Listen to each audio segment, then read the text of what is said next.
요한복음 9장은 예수님이 날 때부터 맹인이었던 사람을 고쳐주시는 그 사건의 이야기입니다.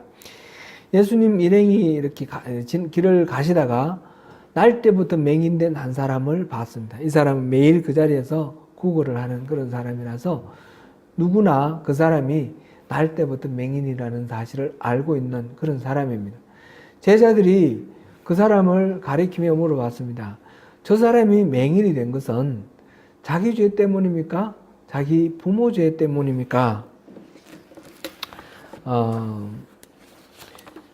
우리들 생각 속에는 은연중에 이런 사고가 있는 것 같습니다. 누구나 어떤 어려움을 당했을 때 그 이유가 그의 잘못 때문이라고 하는 그런 생각. 그래서 회개를 해야 된다라고 하는 그런 것입니다. 이를테면 어떤 자연재해가 있을 때 그런 얘기들이 잘 나옵니다. 인도네시아 그 무슨 쓰나미 있었죠? 그때 한국 교회에서 뭐 이렇게 설교하는 그런 것으로 많이 이슈가 되기도 했는데 그 인도네시아 이슬람들이 있어서 쓰나미가 났다고. 좀 그러려 그러면 이슬람 있는 나라는 계속 쓰나미가 나와야 되잖아요. 그렇지 않습니까? 그건 좀 그런 설교를 하는 게 좀 타당성이 없어 보입니다.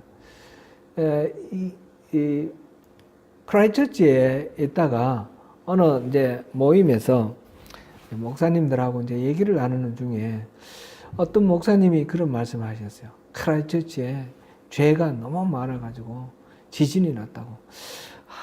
그 말씀 얘기 들으면서 그럼 오클랜드는 죄가 없어서 지진이 안 나나? 그런 생각이 드는 거예요. 그러니까 이런 거를 너무 직접적으로 표피적으로 이렇게 연결시키는 것은 이 타당성이 없는 이야기예요. 근데 우리 개인적으로 어떤 어려움을 닥칠 때 우리는 그렇게 생각하기 쉽습니다. 누구 죄 때문인가? 내가 무슨 죄를 지었나? 저희 둘째 아이가 장애아로 태어난 것을 100일 되었을 때 알았습니다. 그래서 자연스럽게 교회에 알리고 기도를 요청을 했는데 어떤 분이 오셔서 회개하라고 그렇게 얘기를 했습니다.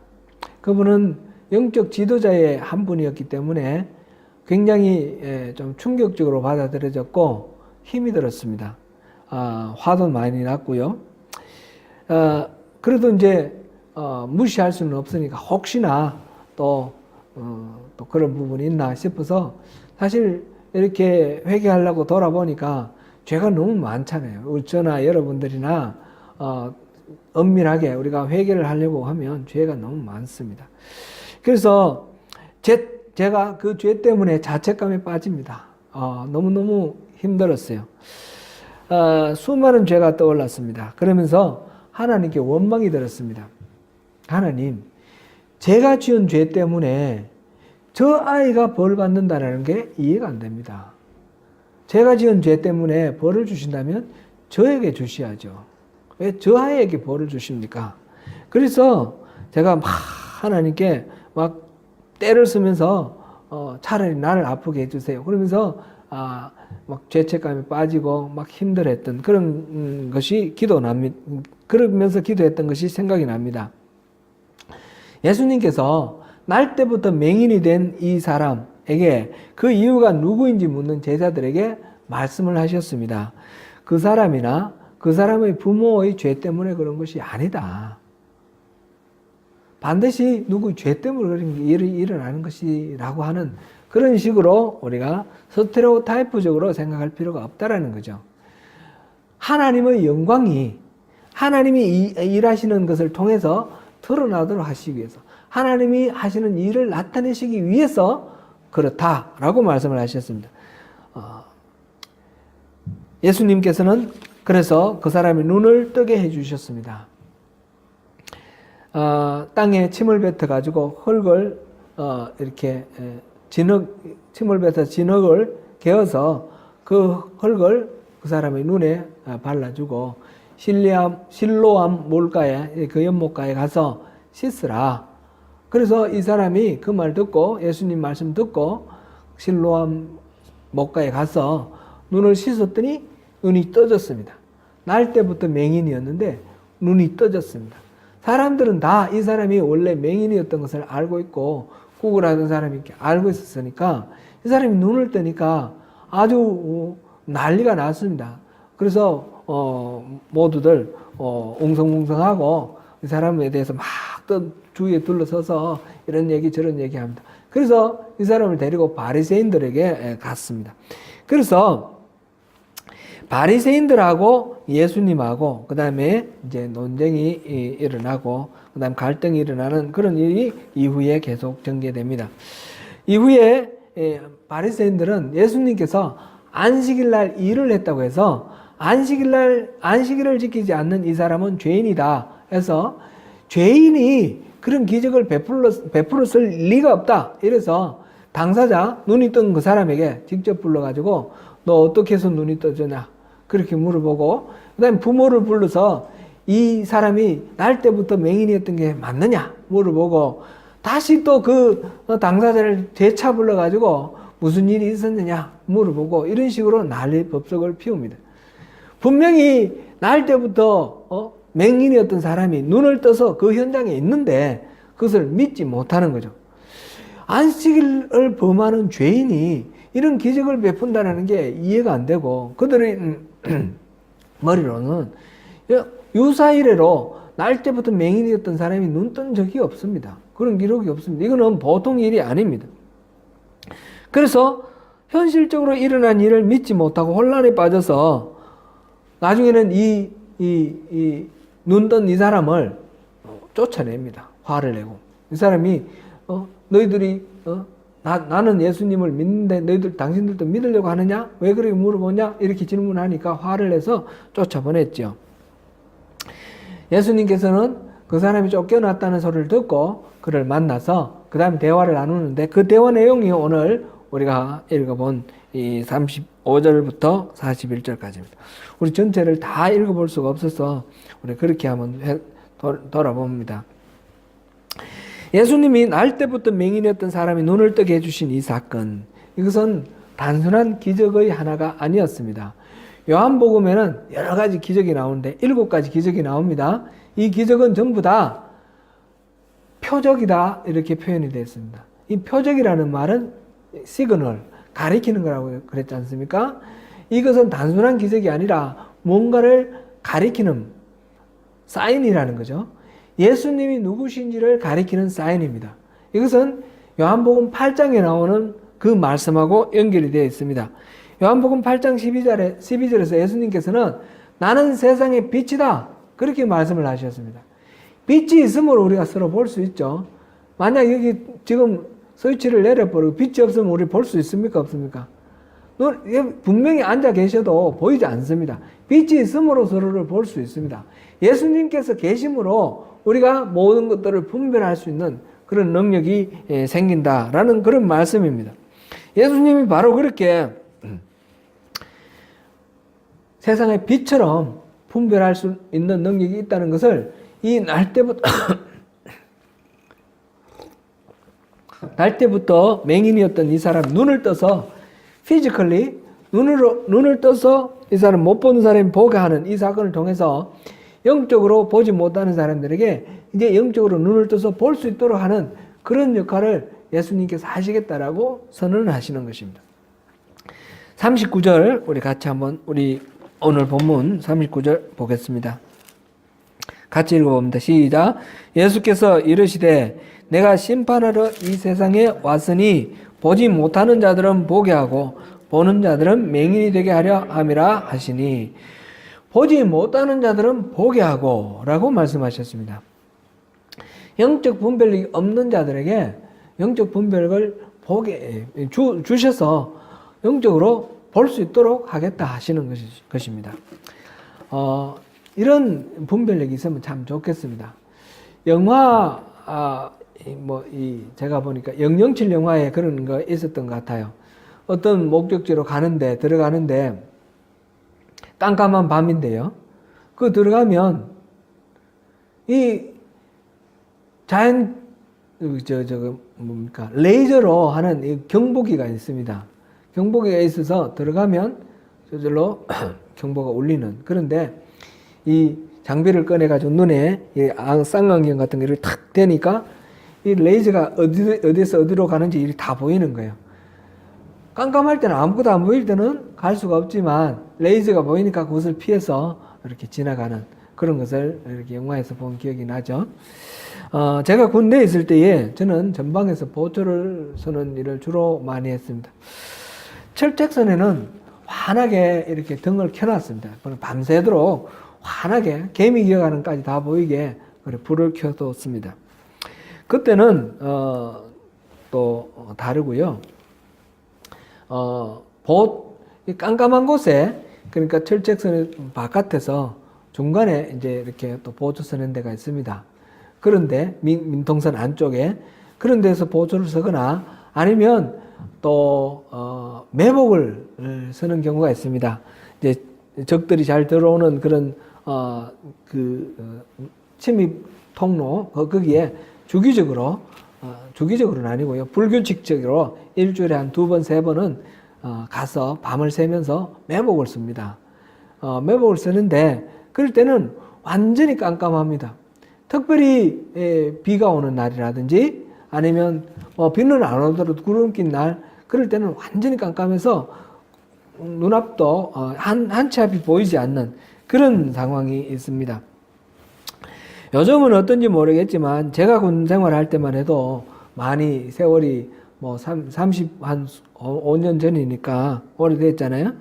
그때에 그 전방에 들어가는 부대에만 지급되는 장비가 있었어요.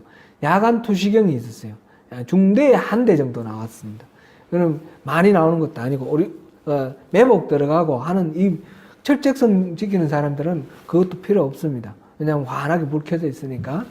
그런데 이 야간 투시경이 있어서 그걸 한번 봤습니다. 보니까 완전히 깜깜하고 나무도 보이지 않는데 이걸 보니까 나무도 보이고 길도 보이고 이 철조망 쳐놓은 것도 보이고 모든 게 다 보이는 거예요. 우리가 뭔가 일을 당했을 때에 우리가 갑작스럽게 무슨 일을 당하면 눈앞이 깜깜합니다. 손을 이렇게 한번 대고 보십시오. 이렇게 되면 뭐가 보입니까? 아무것도 안 보이죠? 눈앞이 깜깜하죠? 이렇게 멀리 해야지 손금도 보이고 손가락도 보이고 그러죠. 뭔가 우리가 일을 당했을 때 갑작스럽게 당하고 특별히 그 일이 우리의 이해관계에 얽혀 있거나 아니면 우리의 어떤 인간관계에 얽혀 있는 그런 경우에는 우리가 객관적으로 뭔가 볼 수 있는 분별할 수 있는 능력이 없습니다. 그래서 그 사건 속에 휘몰아쳐서 잘못된 판단을 하고 잘못된 행동을 하고 잘못된 반응을 하는 그런 경우들이 많이 있습니다. 그런 것들을 우리가 이제 객관화해서 이렇게 볼 수 있으면 참 좋겠습니다. 한 치 앞을 우리가 볼 수 없는 게 우리 인간인데 사실은 보면 역사라는 게 어떤 흐름이 있습니다. 흐름이기 때문에 예를 들면 우리나라가 일제 식민지로 있다가 그 다음에 일본이 패망을 당하고 우리가 해방이 되는데 그것은 사실 독일이 5월 달에 항복을 했어요. 제2차 세계대전에서 독일, 이탈리아, 일본 이 세 나라가 삼국동맹을 만들었잖아요. 그래서 이 세 나라하고 다른 나라들 연합국하고 전쟁을 치는데 독일이 5월 달에 항복하고 그 다음에 이탈리아가 항복하고 일본이 항복하는 것은 시간 문제였어요. 이 남태평양 이 전쟁에서 일본이 패망을 하면서 점점 후퇴해 나가고 있었고 그렇기 때문에 세계 정세를 아는 사람들은 일본은 곧 망한다라는 걸 알았어요. 그러나 그 뉴스를 알지 못하는 사람들은 그것을 전혀 몰랐죠.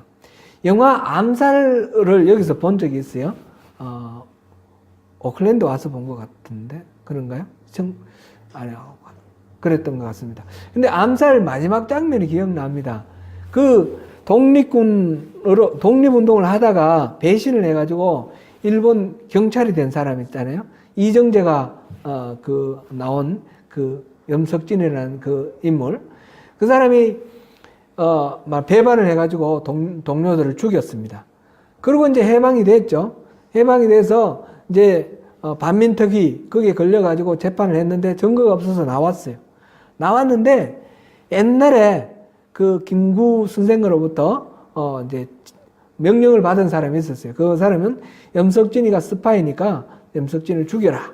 근데 그 사람을 자기가 이제 죽인 줄 알았는데 죽지 않고 살아나왔어요. 해방 후에 서울을 걸어가다가 그 사람을 만났어요. 그 사람이 마지막에 이제 김구 주석의 명령을 수행한다 하면서 이제 염석진을 죽이는데 죽이기 바로 직전에 너 왜 배신했냐? 이렇게 물어봅니다. 그랬을 때 그 염석진이가 조선이 해방될 줄 몰랐잖아. 그런 얘기를. 혹시 보셨습니까? 기억나십니까? 예. 그걸 알았으면 그렇게 일제 앞잡이가 되지 않았겠죠. 이 역사의 흐름을 알았으면. 역사의 흐름을 거시적으로 보면 다 보이는데 그 거시적으로 볼 수가 없는 거예요. 자기 코앞에 있는 당면한 문제들에 급급하다 보니까 볼 수가 없는 거예요. 그리고 그 당시에는 정보도 이렇게 막혀 있고 뉴스도 뭐 안 들리고 유럽에서 독일이 항복한 거 이쪽에서 잘 모를 때죠.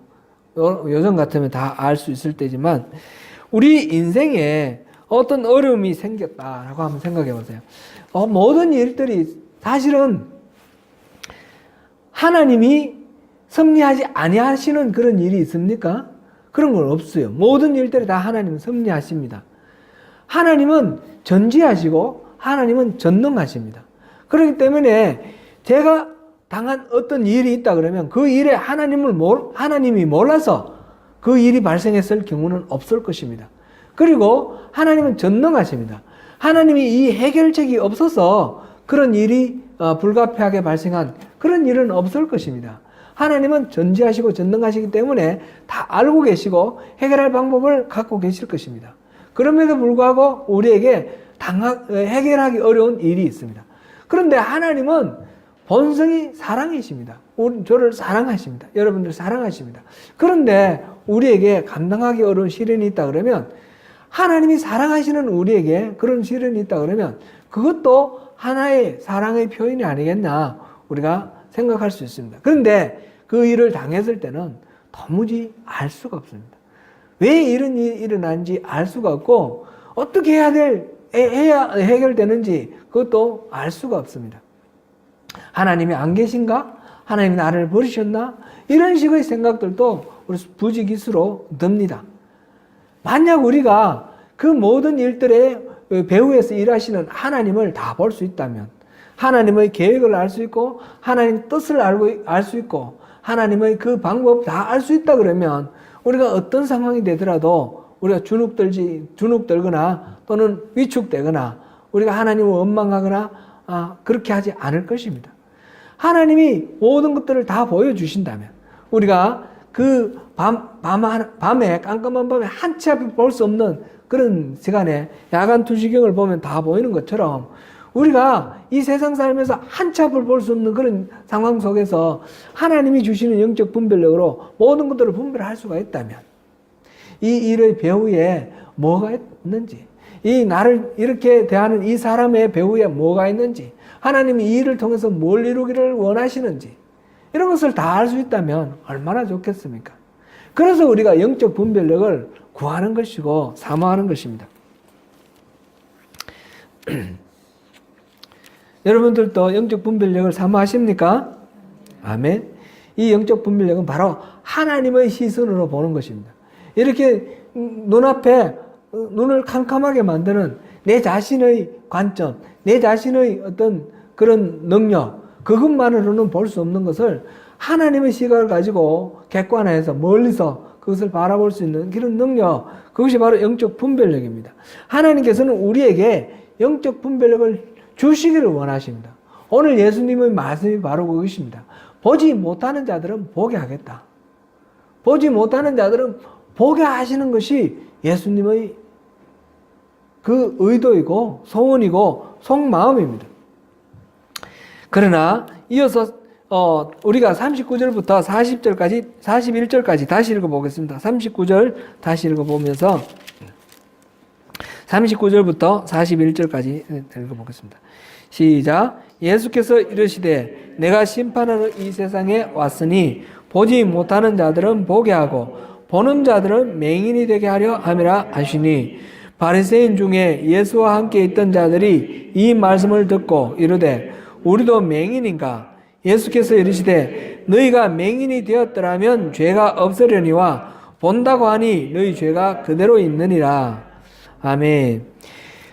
보지 못하는 자들은 보게 하고 보는 자들은 맹인이 되게 하겠다 하셨고, 이 바리새인들이 우리가 맹인인가 그랬더니 너희들은 본다라고 하니 죄가 있다, 본다라고 하니 보는 자에 속하니까 맹인이 되게 하겠다, 이 말씀이에요.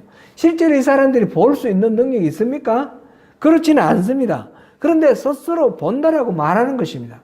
볼 수 없으면서 본다고 말하니까 이들에게는 보지 못하는 자들을 보게 하시는 이 예수님의 이 계획이 이루어질 수가 없는 것입니다. 그래서 그들은 본다고 하는 것 때문에 여전히 볼 수 없는 상태, 맹인인 상태, 그들은 머물러 있고 죄인의 상태에 머물러 있는 것입니다. 예수님은 안식일에 그 맹인의 눈을 뜨게 해주셨습니다. 바리새인들은 여기에 걸렸습니다. 안식일 날 예수님께서 그 일을 하셨다라고 해서 안식일을 지키지 않는 자라고 그렇게 정죄를 했습니다. 그래서 예수님이 나는 세상의 빛이다 라고 선포를 하셨고, 그 보지 못하는 사람이 눈을 뜨게 해 주심으로 세상의 빛이라는 것을 입증해 주시는 그런 시그널을 보여주셨는데도 불구하고 그 바리새인들은 이 예수님을 알아보지 못하는 것입니다. 오히려 혼란에 빠져가지고 안식일을 어기는 이 죄인이 어떻게 해서 그런 일을 할 수 있을까? 그래서 서로 막 싸우고 옥신각신하고 그러고 있는 그런 상황입니다. 이것이 율법을 잘 안다고 자부하는 사람들, 이 바리새인들의 실상입니다. 율법을 잘 안다고 하는 이 바리새인들은 그들이 가장 하나님의 뜻을 잘 알고 하나님의 뜻대로 살아가는 사람이다라고 그렇게 생각하는 사람들입니다. 율법을 지키는 것이 바로 하나님 뜻을 이 땅에서 실현하는 것이다 라고 그렇게 자신들은 믿고 있었기 때문입니다.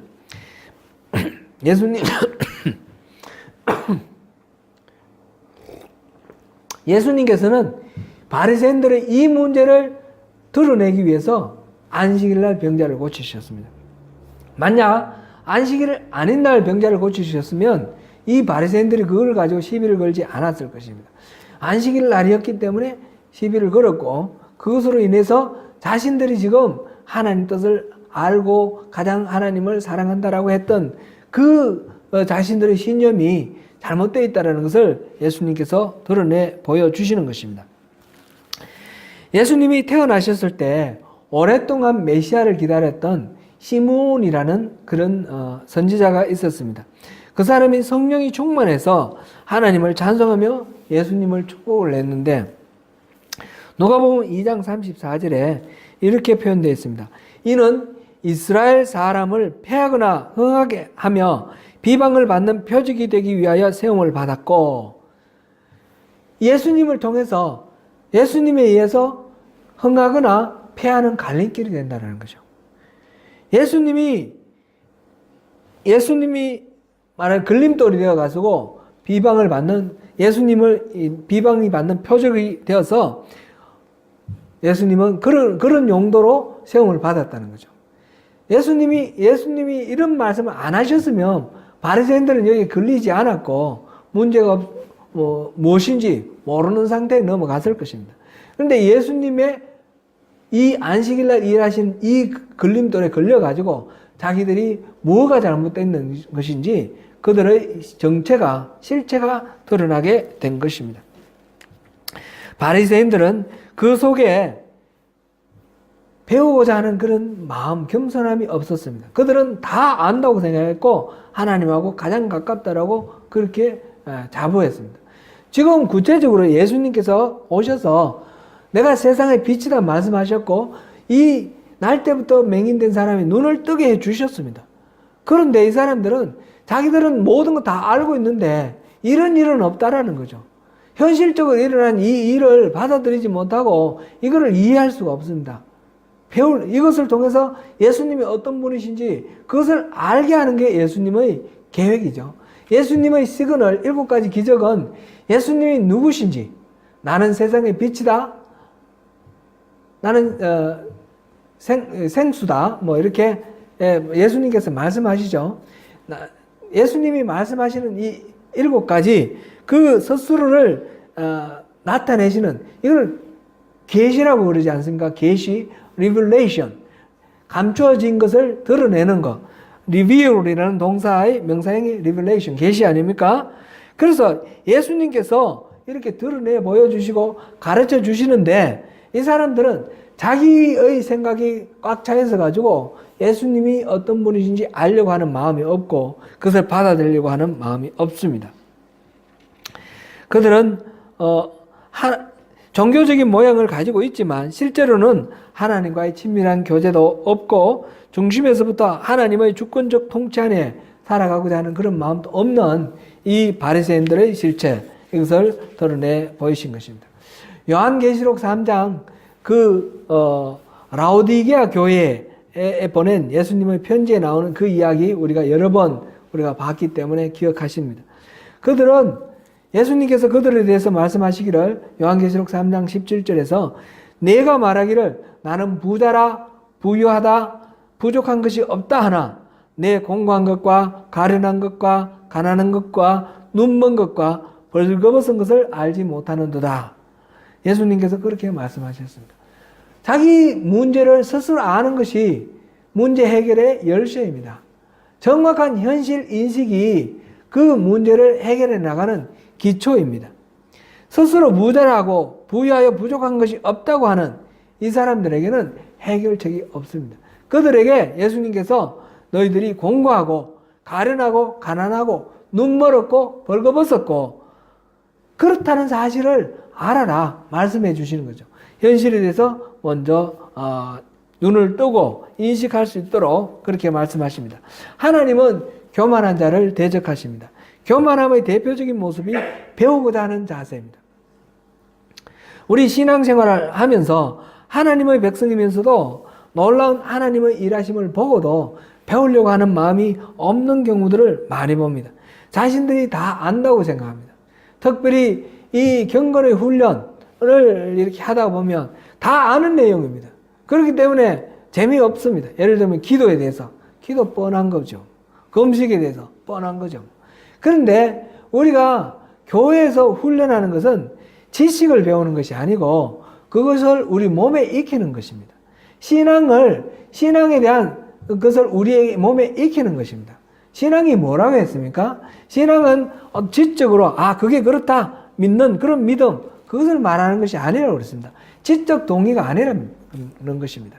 또는 믿습니다 하면서 자기 확신에 꽉 차서 그것을 그렇게 생각해 버리는 그것이 신앙이 아닙니다.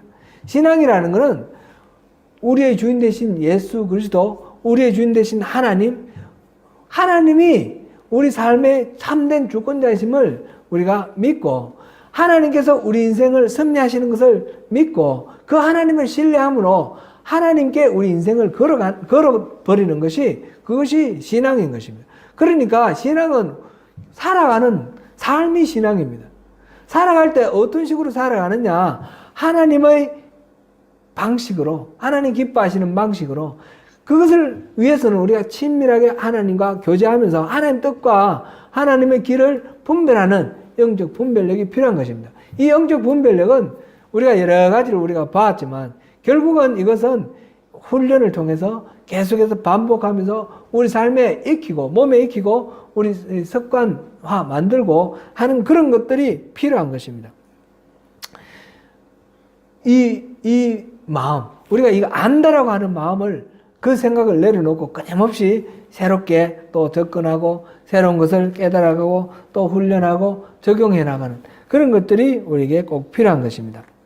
사랑하는 성도 여러분, 우리는 지난 몇 주 동안 예수님의 그 대제사장의 기도, 요한복음 17장에 나오는 그 예수님의 기도를 통해서 예수님의 소원이시고 예수님은 반드시 하나님께서 이루어 주실 그 내용을 기도를 했기 때문에 이건 예언적 기도라 그랬습니다. 그래서 하나님의 계획이기도 한 교회, 회복된 교회의 모습, 그 교회의 모습에 대해서 우리가 살펴보았습니다. 회복된 교회의 모습 세 가지로 요약을 했습니다. 첫 번째 뭐였습니까? 더없이 하나님을 알고 사랑하는 것. 두 번째는 뭐였습니까? 더없이 거룩한 교회. 세 번째는 뭐였습니까? 더없이 하나가 된 교회. 근데 그 중에 첫 번째, 더없이 하나님을 알고 사랑하는 교회에 대해서 어떻게 하면 하나님을 알고 사랑할 수 있는가에 대해서 영적 분별력이 가장 중요하다 하는 것을 보았습니다. 그래서 영적 분별력을 받기 위해서, 영적 분별력은 하나님이 주시는 것인데 어떻게 할 때 우리가 영적 분별력을 얻을 수 있는가 하는 거 오늘까지 5가지 자세를 보았습니다. 그 다음에는 거룩함을 위해서 우리가 필요한 것들을 다음 시간에 보겠습니다.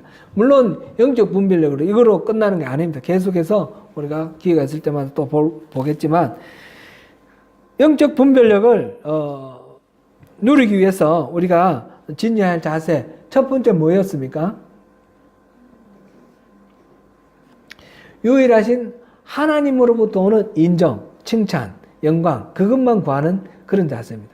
사람들끼리 서로 영광을 구하고 사람들끼리 인정해 주는 것을 구하고 사람 눈치 살피고 이러면 하나님 뜻을 분별할 수 없다는 것입니다. 사람들은 불완전하기 때문에 좋아하는 사람이 있으면 싫어하는 사람도 있습니다. 그렇기 때문에 절대적인 기준이 될 수가 없습니다. 성경의 말씀 가운데 있는 하나님의 그 뜻을 분별하고 기도하고 묵상하고 하면서 하나님의 친밀한 교제 가운데 하나님의 뜻을 분별하는 것이 중요한 것입니다.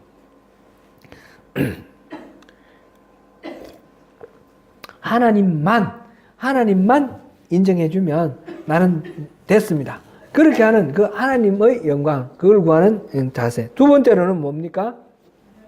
하나님의 얼굴을 구하는 자세입니다. 하나님이 손에 들려있는 여러 가지 혜택, 그것이 아니라 오직 하나님 자신만 보는 것. 우리에게 어떤 혜택이 있느냐 없느냐가 아니라 하나님의 진리가 무엇이냐. 나에게 이로운 것을 추구하는 것이 아니라 옳은 것, 의로운 것을 추구하는 것. 그것이 하나님의 얼굴을 구하는 자세입니다. 그렇게 할 때에 우리가 하나님께서 주시는 영적 분별력을 누릴 수 있게 됩니다. 세 번째로는 하나님 뜻을 행하고자 하는 자세.